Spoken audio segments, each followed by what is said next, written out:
All right. Show on stream. There we go. Okay. Happy Thursday, everybody. Hi, I'm Hillary. I'm the pregnancy nurse. I've been a nurse since 1997. Woo! I'm going to mute a tab over here. I've been a nurse since 1997. I have 20 years of labor and delivery experience, and we've got some pregnant friends on tonight. Let's see. Hello, Mama Ice. Good. Next month is my 24-weeker baby birthday. So you had him at 24 weeks? Oh my gosh, that's so early. Sounds like they're doing good. Good evening, not expecting. Still time. Well, yes, you did. 24 weeks. Oh my goodness. That's exciting that he's doing. Is he doing well? Hopefully. He's going to be 1. How fun. That's such a fun age. Let me bring up. Hello, Facebook, Instagram, YouTube. So good to see everybody. Instagram. Ask me your questions in the comments about pregnancy. So let's see. I wanted to talk about a few ways to make labor faster and easier tonight. And the first one is dates. Have you guys heard about dates? Tell me in the comments. I'm going to jump to questions after I'm done with this. So dates. But a lot of people think that dates just like put you into labor. Like you can eat a date and it'll make you go into labor, but it's not that way at all. So dates, several dates. So 6 dates a day, which is a lot of dates if you're me, I feel like. Hey, Sunairs, thank you for the hearts. 6 dates a day for your last 4 weeks. So if anybody's 36 weeks, then that is when you can start considering dates. That's early, or that's a lot of dates in my estimations. And 6 of them a day. So I have some recipes in the post that I have about dates. Yeah. So they have shown that it can help soften your cervix. Something inside the dates does that. And it can, those people are less likely to need an induction. And usually their cervix is more advanced when they come in labor. So take that for what it's worth. Let's see. Perineal massage. Has anybody tried perineal massage? Tell us in the comments. It's where you take your finger. So if this is your vagina, and you push along that side. So usually you put some lube in here, and a lot of times you'll ask your partner to do it. And studies have shown that it can decrease your chance of having an episiotomy.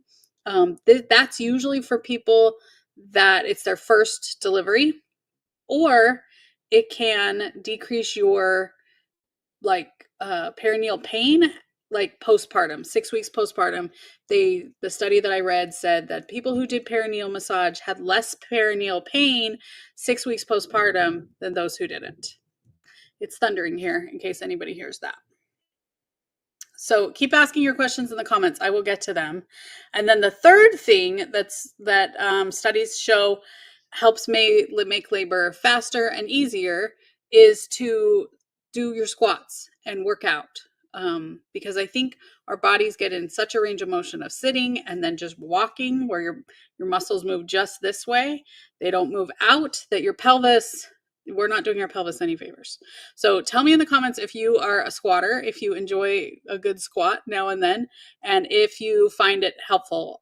I did a lot of pregnancy workouts with my last baby. I did Lindsey Brin. I don't know if she's very popular at all anymore.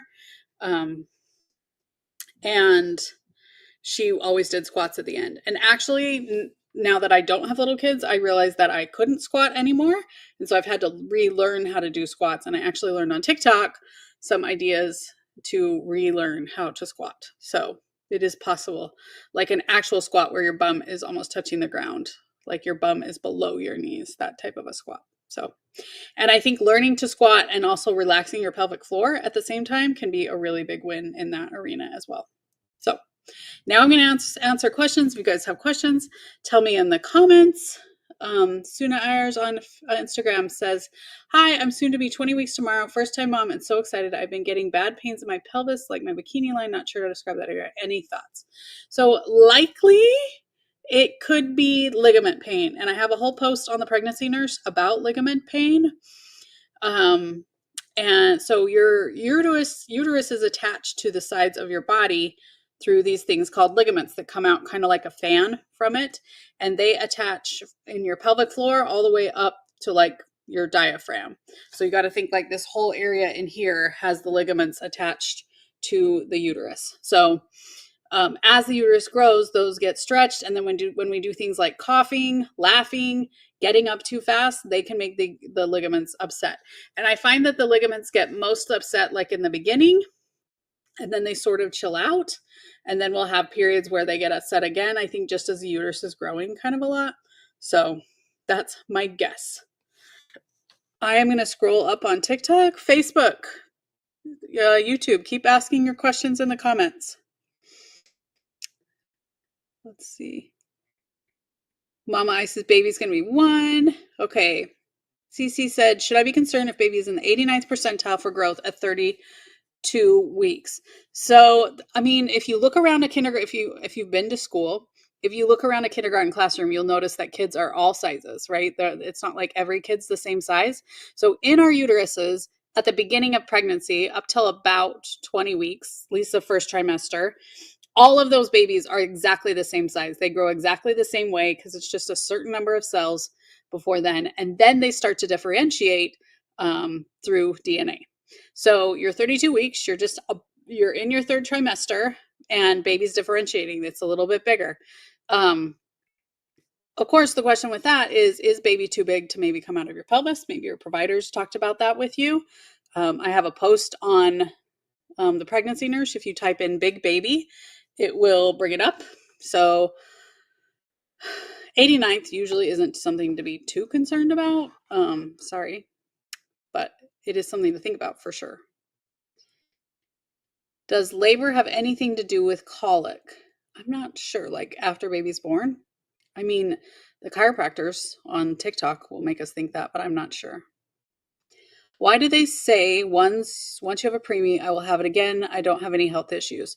So Mama Ice, it depends on if they know why you had last baby prematurely. If you guys can still see me, it's saying no connection. That's weird. If like if you had a uterine infection or something happened, then that's not likely to happen next time. That's one thing, but they do say you're more likely to have a premature baby the next time. I just did a post about that. Probably just because maybe that's how your uterus does it. What causes premature labor? They're not really sure. Sometimes it's really obvious, like an infection or something like that, but a lot of times we don't know. Jeannie says 12 weeks still barfing daily. Haven't had dinner in 7 weeks. Oh, I'm so sorry. If you're not keeping anything down, I would go to your provider and ask for an IV. Now, if you're keeping some things down, then you can manage that for kind of a while, but I am so sorry. It's so miserable. My doctor at the time, my firstborn, gave me an episiotomy at a second-degree tear with second. Healed up good with both first. Yeah, so I had an episiotomy on my first, and I had second degrees with my other two. It's very normal. The episiotomy is not as normal. I had forceps though, so good times. What is the cause of miscarriage, Jor? I don't know. They don't know. I think it varies, and there isn't a whole lot of testing to figure out what the cause was for yours. Maria says her baby was 93% at 24 weeks. Interesting. Eli says, what's your opinion on circumcision? I think it's a personal choice. I think I'm caught up on questions. Do you guys have any more questions? Feel free to ask them in the comments. Quick introduction. Hello, I'm Hillary. I'm the pregnancy nurse. I've been a nurse since 1997. I have 20 years of labor and delivery experience. And I am the pregnancy nurse. And I am also the creator of the online prenatal class for couples. It is the easy way to get prepared for birth. In just 3 hours, you can get completely prepared for birth. And I know a lot of you guys are around like the 20-week point, and that is a perfect time to be picking out a class. You can find it through the link in my profile. It's right there, or you can find it under resources. Soon Ayers said, I've been diagnosed with low-lying placenta 18 weeks. What are the chances it will rise by 20 weeks? Well, for just 2 weeks, probably not huge, but I would guess that, they'll check on the placenta as you get closer to your third trimester, like 28 weeks. The chances of it rising are good. Most people don't end up having a previa, but they do need to check, obviously. What age is good for circumcision? They have to do it in the first, I want to say, month. I worked for a pediatrician right out of nursing school, and I saw a 6-month-old who had been circumcised in the office, and it was not a good, it wasn't a poor outcome, but not great healing. Very different than with a newborn. So if you're going to get it done, you really want to get it done in that first month of life. Janie says, craziest birth you've witnessed. I don't want to talk about that, Janie. You don't want to ask a nurse who's been a nurse for 20 years what's the craziest thing they've seen. All right, we are out of questions. I will say my favorite thing is just talking with patients, helping inform them so they can make their best choices, and that's what I love doing here on the internet. Mama Deaconwa, what is the age to guess best to get pregnant? Like the easiest to get pregnant? I would say in your 20s. The easiest to have a baby? I know there's a lot of people on this app who love to have babies at older ages, but those people tend to struggle pushing out the baby a little bit more. I got to tell you, an 18-year-old pushes out a baby like nobody's business because they are so fit and have so much energy and things like that. Is it the best age to raise a baby? Probably not, but what do I know? Yeah. Kendall says, how do I know if I'm having Braxton Hicks or real contractions? These feel the same with my first child, 30 weeks. Kendall, like how frequently are they? Usually providers will say that they only want to have you to have like X number of contractions in a half an hour or an hour or whatever. One of the doctors I used to work with would say no more than 6 in an hour. And so if you're having more than that, then that's something to call them, especially because it could be preterm labor. So it isn't unusual to have a contraction here every now and then early in your pregnancy. So don't be worried just because you felt one. The key is feeling more than one, and then make sure that baby is still moving. Kendall, I will say that on Pulling Curls, which is my second site, like curls, which I made that site when I was like under 30. So that's how you name things when you're then. I have a Braxton Hicks versus active labor quiz. Maria says, my baby's head down at 29 weeks. Great time to take a prenatal class. Is there a chance that I could go on into early labor? Nope. It's very normal for baby to be head down at that point. There's always a chance you can go into early labor, but just because baby's head down isn't a reason. Had my 6th unmedicated birth 6 weeks ago, and by far my hardest, and she was sunny side up. Yep. That sounds painful. Is labor easier on your body and heart rate when given the epidural? For some people, the epidural it can sometimes make your blood pressure drop, and so your heart has to sometimes compensate, although we have medications that we can give. Most people, I would say, are calm. I wouldn't say most people. If you're prepared for an unmedicated birth, you can also remain calm during an unmedicated birth, but if you go in with very little preparation, a lot of times I see people just freaking out, and that is not good for your heart and not good for the baby. So I would say that if you want to have an unmedicated birth, to make sure that you're preparing. In the online prenatal class for couples, we have a whole thing on natural pain management that I think you guys will enjoy.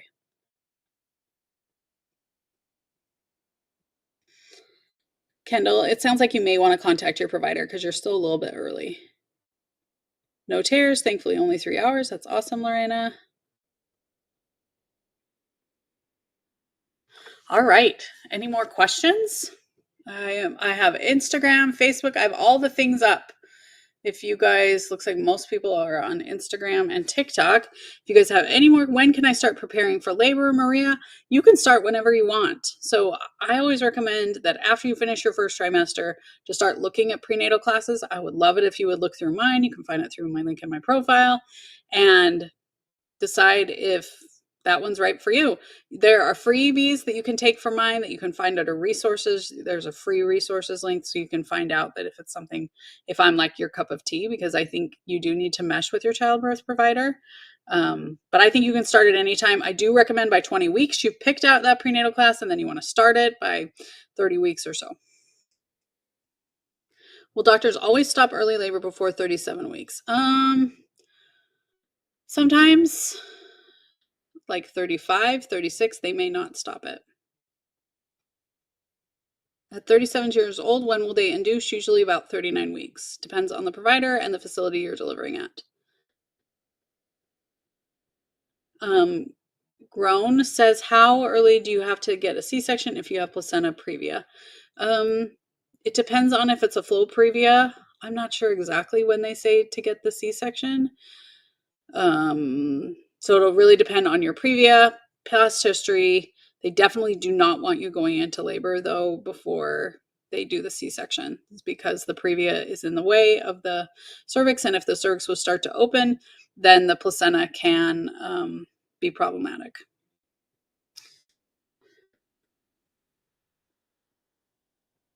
How bad is it when you're so stressed pregnant? What can happen?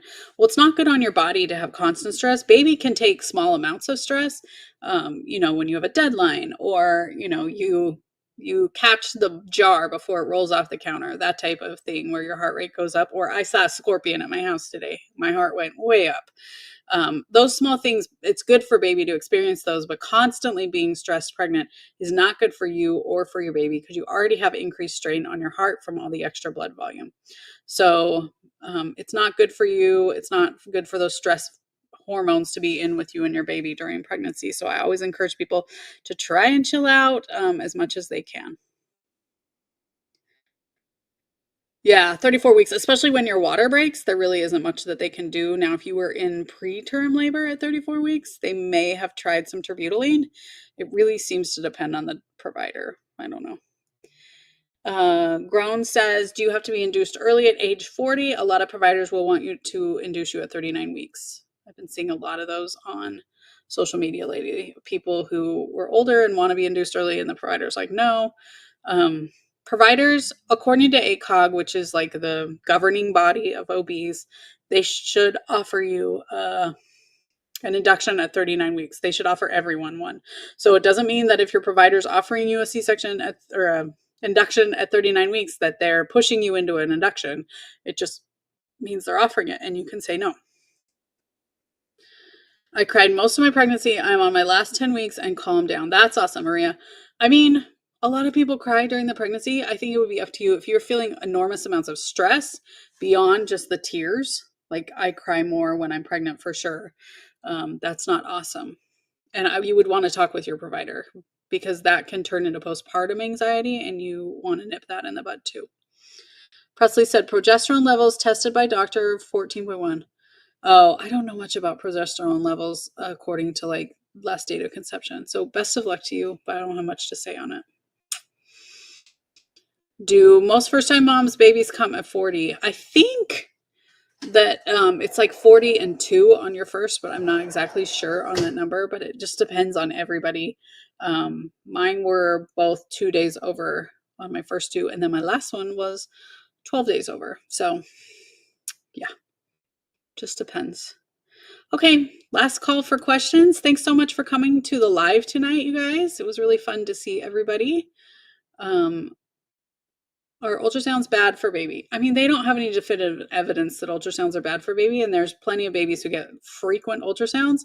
That being said, the people who govern ultrasounds really only recommend 2 during the pregnancy, because we aren't sure how they affect babies, and so we try to limit them if we can. They are very loud for the baby, apparently. So the ultrasound transducer, in order to get the images, that's what they're using, is sound. Ultrasound. No, that's fine. Maria, come join me in the online prenatal class for couples. It takes 3 hours. It's meant to do with your partner. It's available 24/7, so you can do it whenever you want. I have it split into under 20-minute segments. So I call them birth bites that you can do whenever you want. If you have any questions, you can always comment on any of my videos and I would be happy to answer about it. If you like these lives or the information that I give online, that is like the cream of the crop where you get all the information you need. It goes from beginning to end so you don't miss a thing in getting prepared for your birth. So thanks for coming tonight. I sure do appreciate it. I hope everybody has a good night and we'll talk to you later. Bye.